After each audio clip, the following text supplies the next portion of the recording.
Magandang araw mga kananay. Patawa ako sa magandang araw ngayon at maayos ang kalusugan. Narito po ako mga kananay na tuloy pa rin ang paggawa ko ng bahay pagdating dito sa Bulalakaw. Ayan po mga kananay oh. Ayan po mga kananay, ang aking trabahante ay yung dati pa rin pero sila po ay mag-ama. Oh, ang katulong niya po yung kanyang masipag na anak. Ayan po mga kananay, yung ibang nagka-comment na yung aking yung aking sapin dyan ay pangit daw na yero. Alam mo mga kananay, yun ay pansamantala lang yun. Kasi pagpunta ko dito at pag-ayos ditong paggawa ng bahay ay dati na yung yero dyan. Pang sapin sa, kasi dyan sa likod po ay nag-alaga yung aking manugang ng manok. ng manok na alagayin para may pang-ulam pag may alagang manok. Ay ngayon po ay ginaba na namin. At saka ito po ang sinara ko po sa dito para close na lahat yung bahay ko. Maraming salamat po sa inyo mga kananay na yung sobrang malasakit sa akin na ako daw ay hindi naman malayo naman dito ang kagubatan, walang ahas na pupunta rito at ang mga daga ay kaibigan lang natin para hindi tayo maperwisyuhan. Yan po mga kananay oh. At ako naman po ay nagaluto po ng aming tanghalian. Yan. Kain po tayo mga kananay ng kamuti. Yun ang aming almusal kanina ni Brother Ed. Bago si Brother Ed ay pumunta sa laot para magpangisda at swertihin. May pang dala sa kalapan. Yan. Kaya mga kananay, ito sa amin ay diskarte lang para mabuhay tayo. Kaya hello kayo dyan. Yung aking mga supporters dyan. Shout out po sa inyo lahat. Maligayang Pasko po sa inyo. Ilang days na lang at Pasko na. Taray magsiyaya tayo at magbigayan. Sabi nga ng iba. Yun nga. Kaya ito po mga kananay. Ako'y magkukuha pa ako ng ibang mga gulay na igulay namin dito. Dito na po ako mga kananay sa aking garden. Ang daming mga talbos ng kamuti. Yan po mga kananay. Itong aking okra, walang kumuha kaya nagulangan. Oh, ang daming gulang. Aroy, sayang.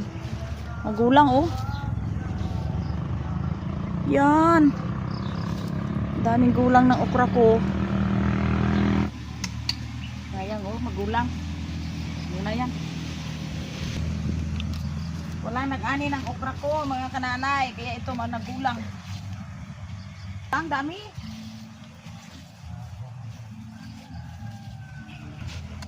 Puro magulang na oh. Ang kalapan ko, hindi ko pinapagulang. Ano na ito eh. Mamaya ko. Yan. Dami talaga mga kananay ang okra.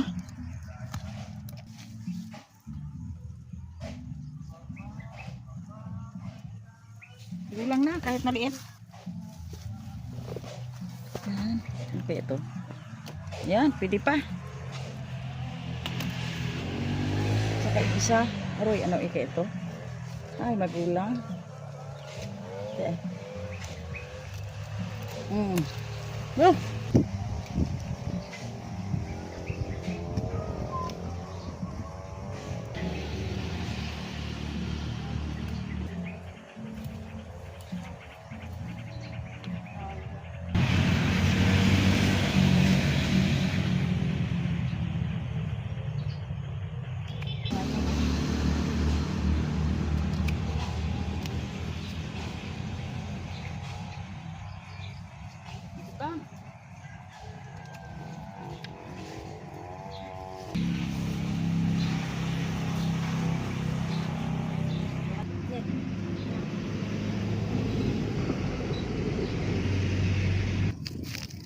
At ito po mga kananay, yung kalabasa na maliit lang siya. Yung kanyang puno pero malaki ang bunga. Ayan, ang kalabasa ni kananay. Mga kananay, yung kinuha ko na kalabasa. Maggulay tayo para humaba ang buhay. Kumain ng gulay. Yan, kumain ng gulay ha. Wow. Abaw, walang butas. Walang no? butas ang kangkong. Kangkong kalabasa. Hindi. Di ba ang kangkong sabi nila ay butas ng kangkong. Ganda ng kalabasa na yan ah. Ganda oh. Landahan ang kamay mo ha. Yan. Balatan mo pa yan ha. Hindi na uy. Paano pagbalat ay maano ito? Ang kalabasa ni Ray, bilhin ni Bakit? brother eh. Sige to, sige. Kamay mo mader. Parang delikado ang kamay mo pag nag-diet ka. Baka Ayan, anuhan mo. Kalahati lang yata siguro ang gawin mo. Oo, kalahati lang. Delikado yung kamay mo. Oh, parang pan. Yeah. May butas din pala dito sa gitna, oh, mga kananay, oh. Sige. Tama lang. Kasi lang namin kasi dalawa lang. Dalawa lang kayo ni Ed.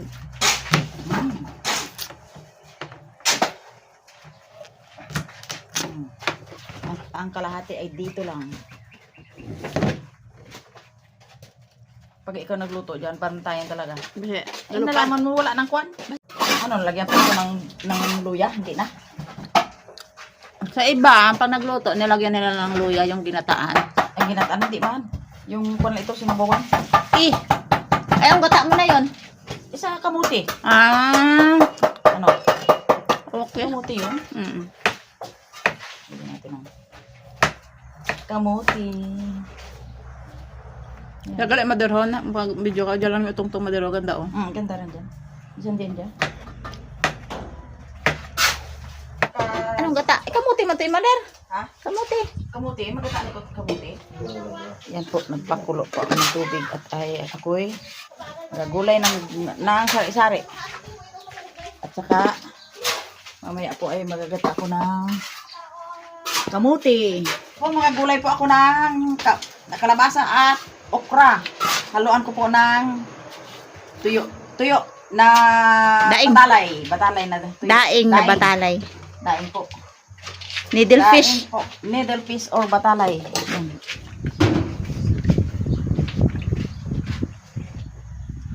Yan. Buksan ko na po at ilagay ang kalabasa. Uwep! Nag-jumping in the street. Jumping in the street. Yun. Tapos takpan. Yung gulang lang. Bang na yan ah. Yan. Ayos na. Templado yung Mader. Oh, templado na. Oh, okay na. Oh. Kaya na ka doon Yan po mga kananay, ang aking kamuting ginataan. Yun. Ito po mga kananay, luto na po yung aking lutong ulam at ako'y kain na po. Kasi si Brother Ed ay pabalik ng salaot pa. Kaya po ako ang mauna dahil nagugutom na. Thank you Lord sa pagkain na niluto ko ngayong araw. Pagpalain mo po makabigay ng kusugan sa kakainin ko in Jesus' name. Amen. Kain po tayo mga kananay. Yan. Luto tayo, kain po tayo ng mga gulay na inani dyan sa tabi-tabi. Yan.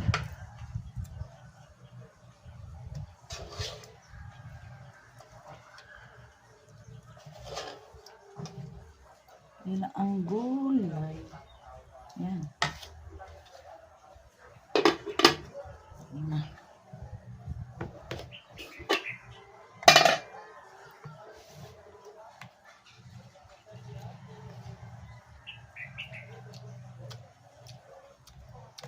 Ayos.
Ito na po mga kananay. Tuwang-tuwa na si Kananay Mercy dahil yan po yung sinasabing ang takip po ay yung sirang yero, pero yun po ay matagal na pong ginawa yun ng manugang ko, ang asawa ni Sister Mary, dahil yun po ay pang takip sa kanyang manok na alaga. Pero ngayon po, yan, sa sipag ng aking manggagawa ito, madaling natapos na. Yan po mga kananay. Yun.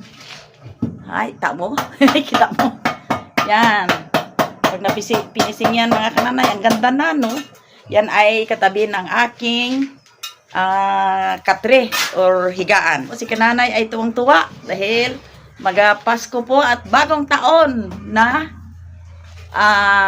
ganda ng aking tirahan, kahit maliit lang, kahit extension lang sa bahay ni Sister Mary. At least, tapos din. Kaya po, makikita na po ninyo sa ilang araw na ang pag-ayos ko ng aking munting tirahan or extension or katabi ng aking mga kitchen. Yay! Ang anak ni Miss Ayahay. Ayan po, pero no yan. Wala pang kaayusan mga kananay dahil ito nga po, nagpagawa pa po ako. Medyo magulo pa yung aking yan. Yan talaga naman. Habang ay pinturahan ko po ito.